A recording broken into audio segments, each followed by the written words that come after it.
Let's get it. Let's get it. Let's get it. Welcome back to another episode of the KSL.com Rock and Royal podcast. Rock and Royal. Rock and Navy. We're coming to you live from Kansas City, Missouri, the city of fountains, the city of heavenly barbecue, the city of Andy Reid and the Kansas City Chiefs, former Super Bowl champions, not so much anymore, maybe once again soon. Andy was in town along with a couple 100,000 BYU fans, and I'm just kidding, it's a couple thousand, and I expect more throughout the week, along with select media, Brett Yormark, Commissioner of the Big 12 Conference, and other officials for the Big 12 Men's Basketball Tournament, where BYU opened the tournament with a 105-91 win over Kansas State, highlighted by a 40-burger from none other than Big 12 Freshman of the Year, Dybantsa. No, he ain't mad that Jaden Bradley from Arizona won Big 12 Player of the Year, but I think AJ went out and showed that he's probably just as deserving as some accolades himself. A truly historic performance from the five-star freshman who dropped the most points in a single game by a freshman in Big 12 tournament history. He was 3 points off of the overall record for most points in a single game. But the one that he did set has stood since Texas's Kevin Durant went for 40 points way back when Texas was a member of the conference as well. So that just tells you exactly how historic his performance was. He's the first person in a century on record with 40 points, 9 rebounds, 6 assists, 3 steals on 70% shooting. Oh, and by the way, did not have a single turnover in 37 minutes of play for the Cougars in their 105-91 win over K-State. That eliminates the Wildcats from postseason contention. Boosts BYU a little bit more for the NCAA Tournament. They're back on a roll, back-to-back wins for the first time in a couple of weeks when combined with that regular season finale win on senior night over Texas Tech. This team is on a roll. AJ is a big reason why. But I think a big reason why AJ getting on a roll is so important for this team is because it opens up the play of many of his comrades. Rob Wright III had 14 points and 6 assists. The two of them were dishing back and forth throughout the night. Aleksej Kostic got going with 11 points. He's now scored in double figures for 3 straight, BYU fans. Kennard Moo Davis had 15, 3, and 3. I thought that was pretty important. 4 3-pointers from Moo, the Southern Illinois transfer. Keba Keta pulled down 7 rebounds to go with 6 points. And Khadim Mboup, 14 rebounds, a game high to go along with 8 rebounds as well. These are role players. I get it. Dominic Diamande got going with 6 points and 4 boards in 16 minutes. We should probably note there as well. These are all role players. They understand their role, but their roles are made infinitely easier with a superstar like Dybantsa. We caught up with him a little bit in the locker room to talk about his 40-burger being quote-unquote snubbed for Big 12 Player of the Year. I thought he had a really interesting answer about Arizona's Jaden Bradley on there. And then I stuck around to the end to talk to a couple of his teammates, Aleksej Kostic and Khadim Mboup, about that 40-burger performance and just a little more about this BYU basketball team as they head into March. So stick around, listen to some of those interviews right here on the KSL.com Rock and Roll podcast. I take it personal, no. Congrats to Jaden Bradley. They had the better record. They were conference regular season champs. He was the head of the snake. He was the heart and soul of the team. So congrats to him. Did that kind of maybe cause any motivation for today's performance today? No, I want to win regardless. You feel like your game can go up another level here in the postseason? Yeah, for sure. I mean, I got some left in the tank. I'm assuming Raul's playing tomorrow, but today he was out, so I have to play more. What did you think of the playing surface out there today? I like the concept of it. LED lights. I seen our logo all over the court, but I seen Kansas State's logo as well. I told the press it was a little slippery, but I was like, don't need quote-unquote negative to have it. There's such high expectations in the preseason for this team. Do you still feel like you got a high ceiling for this postseason? Yeah, for sure. I mean, we just won game 1. I think we got West Virginia tomorrow. We took one off over there at West Virginia. Just trying to get it back tomorrow. But I think we can go for it, sure. Is it concerning that the floor is slippery? I mean, you don't want to get hurt out there. No, you definitely don't want to get hurt. I mean, it's nothing crazy. We've seen the guys slip a couple times. It's a little slippery. I mean, it's not like super concerning. Yeah.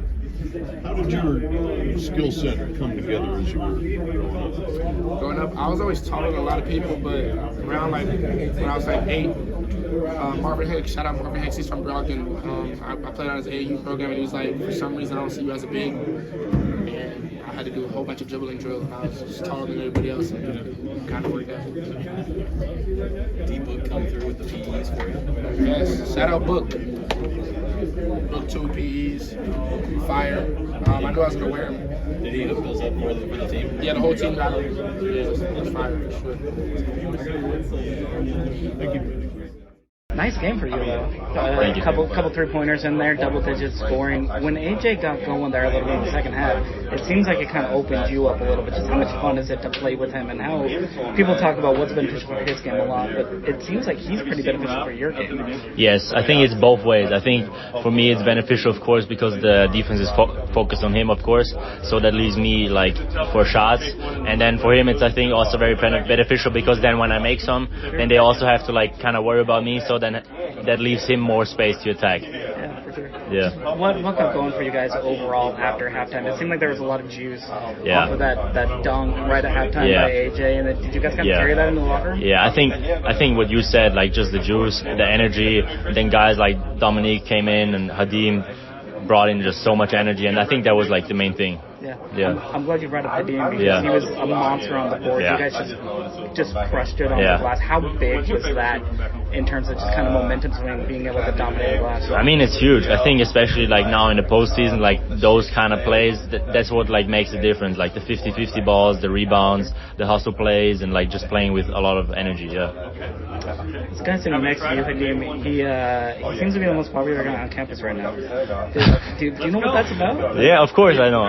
Mboup watch, his fan account. Yeah, that's amazing. Yeah, he's like the perfect player for fans. Yeah, he just like gets the crowd going, and happy to play with him. Yeah, he seems like a pretty good energy guy. Yeah, he's a very good guy. Yeah, and very fun guy, and like high energy, always laughing, always screaming. And that's just how he plays. He's just like the way he is off the court. That's how he is on the court. Yeah. A lot of guys kind of put on a show a little bit off the court. Try to like make themselves. That's actually him. Yeah. I love that. Last question, and I'll let you go so you can change and all that stuff. But just how do you kind of carry a little bit of this momentum from, the senior night against Texas Tech to tonight and everything going forward? Yeah, I think that win against Texas Tech was huge because obviously we came off like a series of like very bad losses and we kind of dug ourselves into a hole. But like that win like really gave us like hope again and like a feeling of like feeling together and like playing for something. So that was, I think, very, very important to win that game. Yeah. You're the most popular man on campus right now. How does it feel to be the most popular man in pro? I mean, I don't even know, man. Fans just love me, They love the energy I bring, so I love them too, for real. I wish they could be here. I miss them, for sure. Mboup Watch has a little bit of a life on That guy's famous now. He just got collab with BYU account. Oh, man, big shout out to him. He's doing a phenomenal job, for real. Were you surprised at all when you first came here at just how, active the fan base is around BYU basketball, just engaged with you guys? So actually, The Rock is one of the biggest thing. That's why I committed to BYU, to be honest. Like, when I watch the video, when you come to the visit, they're going to show you, how the crowd going to, be rocking. So, and then I show it, and I fell in love with it. Yeah, for sure.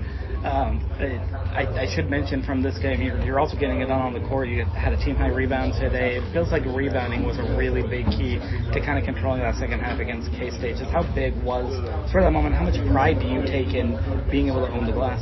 I mean, it's just a mentality, That's how I'm wired. Like, I got to get the rebounds. Like, my mentality is every ball that bounces off the rim, I'm just going to go get it. It's mine. So that's how I work. Sure. Who's your best dressed teammate off the court, and why is it Aleksej Kostic? Is it Aleksej? That's what he said? I don't know. He's got pretty good swag. I'd throw his name out there. Like, Can he's I got that like European swag. Can I say myself? Can I say myself? You got some good swag. Oh man, I'm like top model. You know what I'm saying? Like, I'm him. I'm him. Yeah. Check on my Instagram. You'll see. What's your piece of choice from this season? The what? What's your piece of choice? What's your favorite fit that you threw this season? I actually don't dress up when we travel.